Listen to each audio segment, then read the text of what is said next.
They were dropping these words into my mind. I started to chant, let the words come, let the words come, let the words come, step back, step back. And I just kept chanting that. And then pretty soon, as I moved my consciousness out of the way, I started to channel. Welcome to Exploring the Mystical Side of Life with your host, Linda Lang. Hi, this is Linda Lang from ThoughtChange.com. We are exploring the mystical side of life once again this week. If you enjoy our conversations, remember to subscribe, share with a friend. Today, we have channel Kelly Bowker with us. Welcome, Kelly. Thank you so much for having me, Linda. As a channel, how did that open for you in your life? Was it something you actively pursued or something that just happened? It is something that just happened for me late in life, actually. I would say probably 5 or 6 years ago, I began meditation. Now that I know all that I know that my guides were doing things to get my attention. I started to get sickly. I would have one thing after another. I'd have influenza, and then I'd get bronchitis, and then I'd get this and that. For me, I'd never been able to meditate because I couldn't sit still and I couldn't quiet my mind. But I Googled how to strengthen my lungs, and I found Wim Hof. And Wim Hof, I don't know if you're familiar with him or if your listeners are, but he teaches a breathing technique which basically does hyperoxygenation, and it makes you go into an altered state, a woo kind of place, okay? Well, I started to really resonate with that woo part of it. And that for me was my doorway to meditation. And so during my meditations over those years, I was getting all kinds of cool things were happening. And, I would see strange things. I would feel things. I'd feel touches on my face. I'd feel touches on my hands, all kinds of different things. And being a happy person by nature, I had started to get into, I would even go so far as to say, a bit of a depression in my late 50s as I was approaching 60, as we might do. It's a big stage in life. And I started to just not be okay. And again, I know my guides were throwing the upset into my path, so to speak, not exactly literally that, but in order for me to grab a hold of things. And so I did, and I grabbed a hold of having some counseling. I went to some counseling, and during my counseling, she told me to look up what it meant to be an empath, and I didn't have any idea what that was. I was raised in a small town that is a Baptist town, and anything to do with mysticism or metaphysical, any of that stuff was big old taboo. No. I spent my lifetime letting go of the dogma of those kinds of religious beliefs. So when she said to look that up, it kind of forced me to dive into the metaphysical side of the internet. And it just all started to resonate. And then things started to go really fast. That was in November of 21. January of 22, I channeled the first time. But I'd been meditating for those years up to. And I had seen a YouTube video about automatic writing, and I do think that's a good starting place for people. But when I tried to do it, I can't spell. And so I'd get myself into an altered state. I would start to write. I'd get to a word that I couldn't spell, and it would bring me out of my meditation. So that wasn't working. So I decided to use my iPhone. I took my phone, put the voice memo thing on it, laid it on my chest, and laid in meditation. And of course, now I know they were dropping these words into my mind. I started to chant, let the words come, let the words come, let the words come, step back, step back. And I just kept chanting that. And then pretty soon, as I moved my consciousness out of the way, I started to channel. And I've been channeling it steady ever since. About a month or 6 weeks after that, in March of the same year, I did my first mediumship experience. It lasted over an hour. I brought through concrete evidence. I did evidential mediumship from that time, from March until about June, when light language came in. And when the light language came in, what I would say is it It took me from 110 to plugging me into 220. The amount of energy and the quality of the energy was so much more dramatic than anything I had channeled up to this time. But of course it would be. If that kind of energy had come through first, it has scared the bejesus out of me. So, I was very, very happy when now looking back, they've brought me along, even though it has happened at an incredibly fast rate. They still have been very, very gentle and very kind and brought me along so that I wasn't afraid, So now I don't even do mediumship. I've stepped away from that part of it because there's no judgment around it. It's just that I know that my guides are pulling me in a specific direction. They want me to teach about my angel team. They want me to teach about the ability to manifest your life. These are the concepts that they are bringing through. Healing the inner child, that's a big one. The relationship, they call it the relationship between me and me. How to be in your own skin and tend to yourself first. It's that whole thing about putting the oxygen on. You put your oxygen on yourself before you put it on the person next to you. Well, that's the same with love. That's the same with kindness. Do it to yourself first. The light language came in June. That August, within 4 weeks, I wrote my first book, Redefining Faith. It's available on Amazon. And it's my story, not particularly well written, I'll tell you, but it is my story. And I think it's helpful to people who are on the same kind of journey, because you really do ask yourself, am I going crazy? I don't know how many of your listeners are channels, but I know that for me, I was 60 years old, for heaven's sakes, or almost. And all of a sudden, these weird things are happening to me. And it's like, holy cow. So there's a lot of mental processing that you have to go through. The biggest question is, or the biggest statement in your mind is, am I making this up? Am I making this up? And the evidential mediumship brought through evidence which validated that I wasn't making it up. So it was an important part. It just isn't part of my future right now. An important part in your journey so that you could learn to trust yourself. Right, exactly. So Kelly, when you channel, are you a trance channeler or are you still conscious? Do you hear what's being said? How is it for you? I have learned on this journey that these words and these terms mean something different to everybody. I had a gentleman interview me for a podcast. He's from the UK and he calls himself a trance channel. He's been a trance channel for 50 years. Wonderful, wonderful gentleman. And he told me that what I am doing is trance channeling. So I would think he would know. I am very aware. I am present. I describe it like this, Linda. It's like my consciousness is here and it just sort of moves out. And according to how big a question that the guides get asked, sometimes I have to get way out, but I'm still here. Sometimes I'm over here. It's like this kind of a deal. But I'm very aware of what's being said. And it is telepathy. It's knowings. Like I know what they want to say, but sometimes I can't find the word to say it. But I know I can feel what they want. I know the essence of what they want to come through, but sometimes it's hard to find the word. So, you do the best you can with the vocabulary that you have. I mean, I'm just human and they know that. And who is it that you channel? That's a wonderful, wonderful question. And I'm going to be just silly and fun for a minute and say, who don't I? Because what my guides have said to me, they've said that I channel the match for the question. So if you ask a question like about Christ consciousness or something, then that's going to be part of the energy that comes through. It's angel energy. It's past loved ones that have gone. It's physical and non-physical entities from other realms, other dimensions. They've given me this picture. The other day, they gave me this picture and it was like a funhouse mirror. You know how you can see it goes for eternity almost, all the reflections.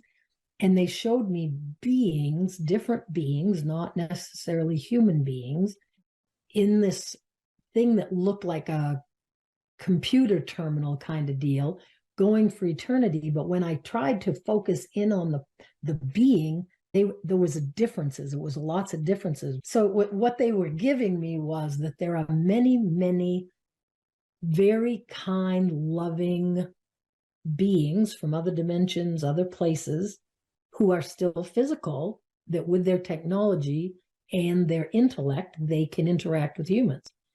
And there's also many, many non-physical being, those beings who've passed away, or angels, or your loved ones, your guides, all the different kinds of beings that are on the other side. I get the best information when I just open. When I try to be like, I want to bring through this or that, I get nervous, and so it slows things down a little bit. I can feel the shifts. It's like turning a radio dial. Somebody will ask one question, and okay, that this feeling of energy comes through. Then it's something completely different, and I'll feel this shift. That's the only way I can explain it. I just feel this shift in energy, and the best answer for that question for that person is going to be what comes through. Have you ever come across an energy that felt uncomfortable, or perhaps wasn't a higher consciousness energy in your channeling? I'm going to say basically the answer to that is no. However, I'm a very Pollyanna individual, and my credo is rainbows and unicorns. That's how I want to live. And I've lived most of my life that way. I believe in the power of positive thinking. I know that if I think good thoughts, it makes things go better. I've known this my whole life. I was cleaning house one day, and usually when I channel for myself, I sit down, I go into meditation, I'll ask a question, and I'll get an answer. This particular day, I was very busy, and my jaw started to shiver, which is one of my physical tells. And I kind of went, you guys want to talk? I mean, I was right in the middle of doing something, and I got that, yeah, okay. So I sat down, put my phone on, and I got a very distinctly different voice and feeling energy. The light language that came through was very different, and this being said that they needed me to understand that that's where I got that sentence, that there were physical and non-physical beings, and they're showing me this in my mind as they say it, that are benevolent and interact with humans, but that there are also physical and non-physical beings who are not benevolent, who can interact with humans. And I started to get really upset, and I'm like, no, I don't want to talk about this. I'm all about love and light. I'm love and light. I don't need to worry about the dark side of anything. And they said, that's right, Kelly. They said, in the same way that you live your life on this planet, and you know that there are people that do things that are bad and that you wouldn't want to be a part of, you don't live your life in terror. You don't live your life in fear. And I said, no, I don't. And they said, but you don't leave your purse in your grocery cart and walk down a different aisle. You'd pick it up, wouldn't you? Well, yes, I would, I said. They said, you're not going to park your car on a city street and not lock it, even though you're not living in terror and worry that someone's going to get into your car. You know all good things are coming to you, but you still lock your car. I said, yes, I do. That's right. They said, it is the same thing that we need you to understand, that there are those entities, but there are common sense things that you need to do in order to continue on this path that you're on. And so I said, well, what are those things? And they said, basically, the thing that they gave me at that time, and they haven't really given me anything else, is that I, because of my soft heart and my kind heart, could push past their nudges. I could push past that intuition to help somebody. And that's the way that some entity could draw me in and cause me mischief. So what I've learned, Linda, is if something happens and I get that little nudge in my chest, it's like, delete. I just don't respond to people. I feel it. I'll read somebody's message. I get messages from people all over the world, literally, and beautiful messages that I resonate with, and I respond to most of them. But occasionally I get a message and I can feel the thread of energy in it, and I can feel it. And I know, number one, what my guide said is they're not going to hear me anyway, because they are resonating at such a different frequency than I am, that they're not going to hear me. And so I need to just step away. When my gut says step away, I step away. The old Kelly would have felt guilty. I'd feel like I needed to explain. Nope, just click. Nope, delete, block. I just, whatever. Is it like a heart nudge, or is it a different sensation? Like, how do you differentiate between, oh, I am to help this person, to no, I'm not?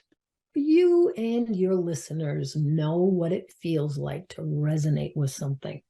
When we resonate, we feel that drawing forward. We know that we just know. Can I describe exactly what it feels like? It's just that knowing. And when you get that off feeling, every single person that ever listens to this knows exactly what I mean. But we feel that off feeling, Linda, and then we're like, oh, it's all in our head. Oh, you're being foolish. Well, now I 100%. So my guides know. And I mean, I got to walk the talk. I'm teaching people how to live this life connected. Well, guess what? They give us guidance, and you got to listen to the guidance. So that's how I use it. I know that the guides are working in my life magically and magnificently and wonderfully all the time. And I just listen. Kelly, have you ever received a channeled message that surprised you, or that was new wisdom for you? In the fashion like Edgar Casey, when he would go into trance and he started bringing out all this past life stuff, which was like just not in his belief system at that time. Anything like that for you? Oh my gosh. Yes. I call it the pixie dust treatment. After light language came in, light language holds within it stuff, lots and lots and lots of frequencies and knowledge and whatnot. And the only way I can explain it is, I don't know if it carries it in completely or if it paves the way in your brain that allows you to understand. But once light language came through, I started to have these knowings. I would just, like one day I was talking on the phone, I started to feel funny. My body started to feel funny. So I hung up on the phone. I stood up and I just got hit with this wave of friggin' energy. I fell right over. Thank God there was a couch there. I fell onto my couch. My feet were still on the floor. I'm laying on the couch just twitching with this friggin' energy. And when I got done, it would have probably taken me 2 hours to write. It only was a few moments, but it would have taken me a couple of hours to explain all that they gave me. And a big part of that download was the understanding around timelines. And I didn't know anything about the multiverse, or I didn't know anything about any of that. But they gave me this picture in my mind of the universe filled with Tinker Toys. Do you remember Tinker Toys? I do. Okay, so the little round thing with the holes in it, the brown things, that's the present moment. And all the things coming out are all the potentials, all the possibilities. And in every single present moment, we have infinite amounts of timelines that we can collapse to us. And how do we collapse them? We collapse them by how we're vibrating. So whatever I am a resonant match to is the timeline that is coming to me right now, right now, right now. And we click. Now, how would I know any of this? We click through those stations or those timelines. Click, click, click, click, click all the time. How are we feeling? Click, click, click, click, click, click, click, click. We navigate those timelines. The more we can do the work, that's what my whole second book is about, how to establish your frequency and maintain your frequency. Because where we are vibrating, that is the timeline that we're creating. So yeah, did a little girl from Lee, Maine come up with that on her own? No. The whole alien thing which I don't know where you stand on that, but I have to talk my truth. And my truth is, when I channeled the first time, when I brought light language through the first time, the only English words that came through were, so I can talk to my brothers and sisters. I brought through like a 6-minute download of light language on this bolt of light and energy. Scared the crap right out of me, quite frankly. And I knew then what they were saying, but I couldn't wrap my mind around it. And I knew that they were saying that other dimensions, other realms, other beings are part of my team.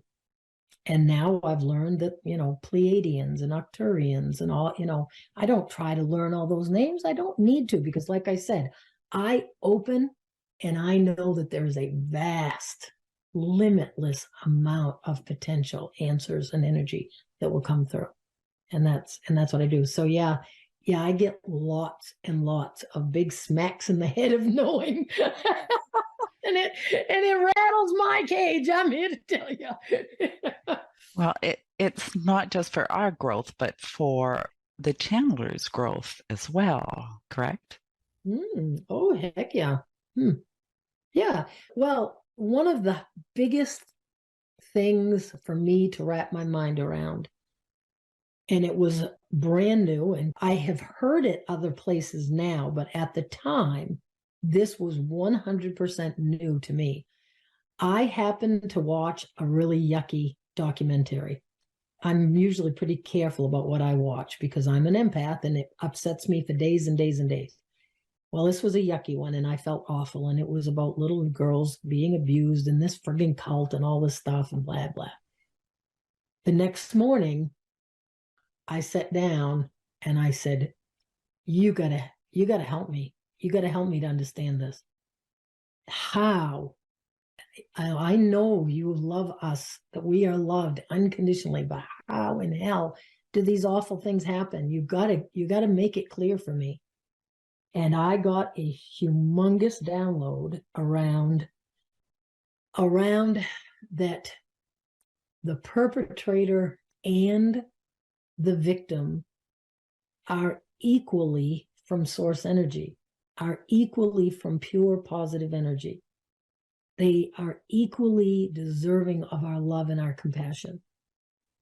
And that in itself shook me right to my core. It was days and days of meditating on that and then bringing through layers of understanding, layers and layers of understanding. So now I get it. I get that pre-birth, we have agreements and that there are energies, loving energies that say, I'm going to lower my energy. I'm going to choose this incarnation because if I choose the drug-addled mother and the abusive father, chances are pretty good they're going to frig me up and I'm going to end up doing the bad things.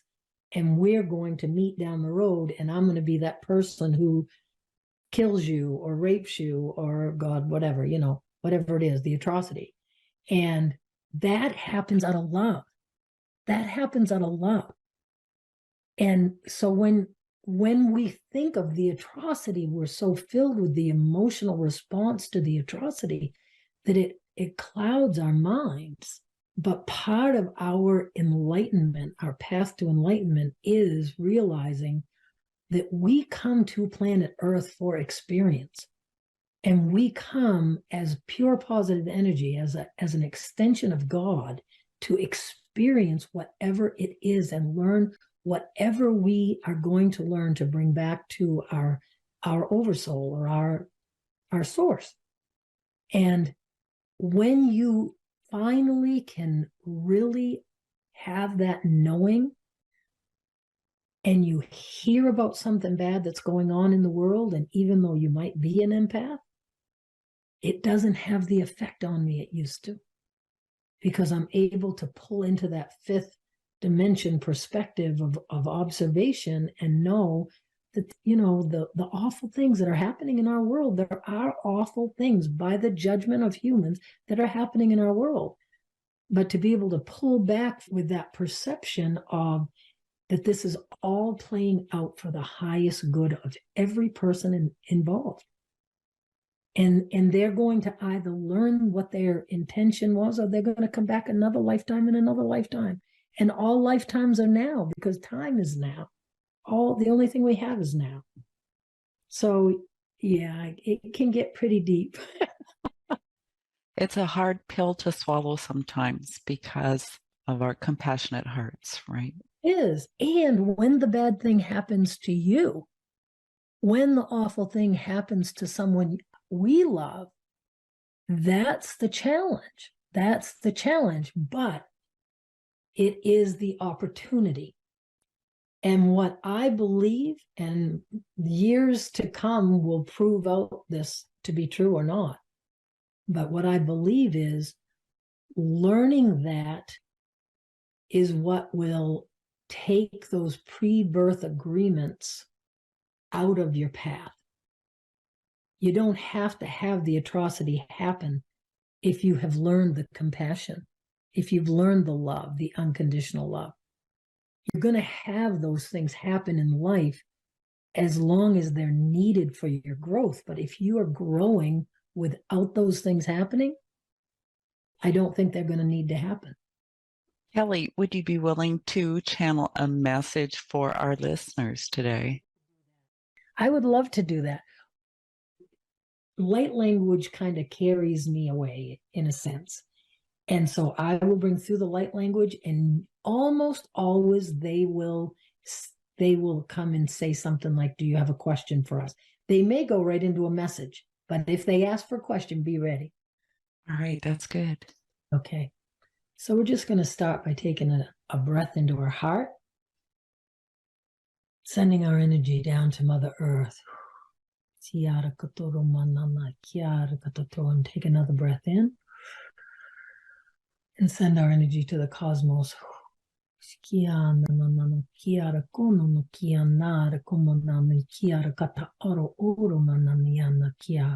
Ari kiara koto oro miana niana kiara koto oro kiana na kiara koto oro kuri kiata ara komono ara kiara koto tarakia miara kiana nana ara kiono oma katiana niana nanti takto oro manana. You have asked, dear ones, for a message for your listeners, and we are happy to bring that forth at this time.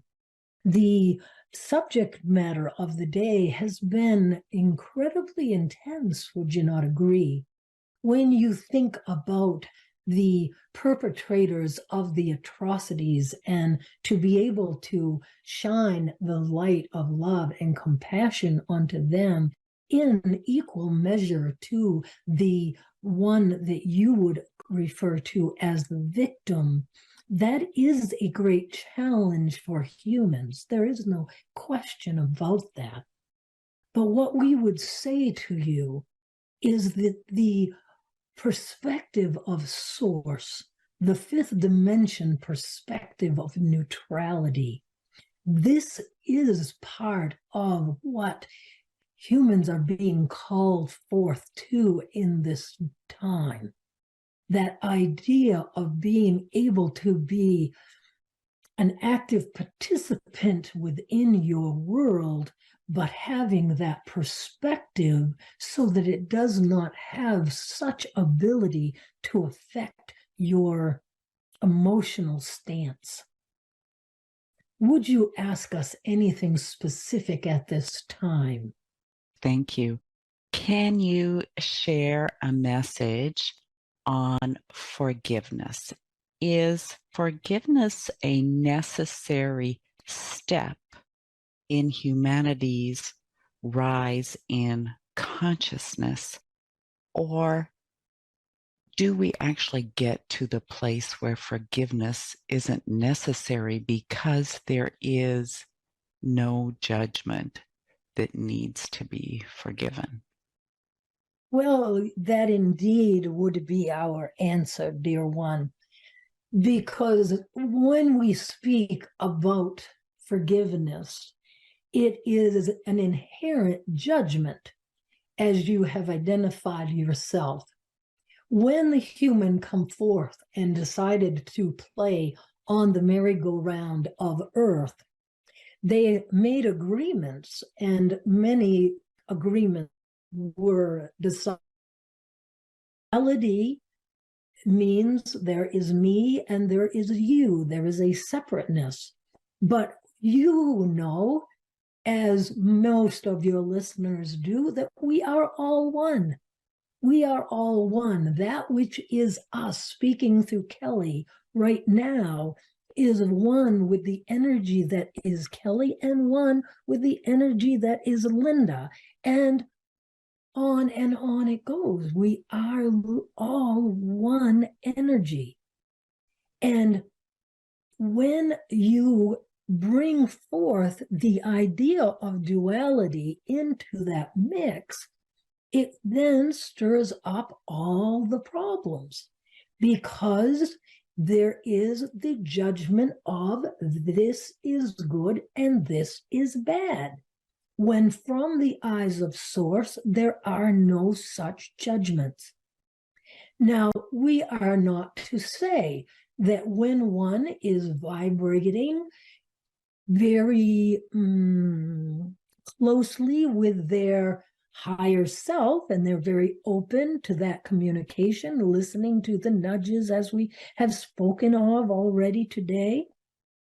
When you are in that energy, you have no calling, no desire, no inkling of doing anything that would cause harm to anyone else, because would you take a hammer and pound the end of your finger? No, you would not. And any action that is done unto oneself. So you would have that knowing, and there would be nothing but love coming out of your heart. But alas, the agreement was made and the challenge was put forth. Can the human experience remember themselves back to the knowing that they are indeed one with all? And that even if there is that troublesome toe that aches, you don't cut the toe off. You just observe the toe. And that is the same when you see that one who is doing the things that you, if you were to settle into your human perspective, would deem as inappropriate or bad or heinous, atrocious, whatever word you'd want to say. It is the judgment of the action that then says, this action happened to me. Now, in order for me to raise to my highest vibration, I must forgive that individual. When we are saying that it is not a wrong part of your path, that it is just another experience, nothing to be judged, but it, from our perspective, isn't a necessary thing, because the perspective of that fifth dimension is where we are calling you to. And when you are sitting in the perspective of the fifth dimension, everything is happening exactly the way it is supposed to. And it's all happening for the highest good of all involved. And so there is nothing to forgive. Beautiful. Thank you for your message today. You are welcome. And can we have Kelly back? She's right here. She's right there. Perfect. Thank you. Thank you. Thank you, Kelly. If people would like to learn more about you, where can we send them? Well, I have a YouTube channel called Present Moment Magic. And at this point, in the descriptions underneath my videos is one of the best places to find like how to make an appointment with me if people want to, that kind of thing. And my email address is Kelly Bowker 7. That's KELLYBOWKER 7 @gmail.com. So if you have a request, and I will actually give the invitation to you and to your audience, because if you send me your email address, I will add it to my collection. And if I have something fun going on, like perhaps it's going to be a meditation coming up, something fun, I will send out an email to people to let them know. So send me your email address and I'll put you on my list. All right, there you go, Kelly. Thank you so much for being my guest today. It's been my pleasure, Linda. And thank you for listening to this week's edition of Exploring the Mystical Side of Life. You will find all of our conversations on YouTube and your favorite podcast platforms. Come visit me at potchange.com. Pick up your copy of Learning to Listen, one of those things on your step in your own spiritual awakening. That's it for this week. We'll see you again next time. Bye for now.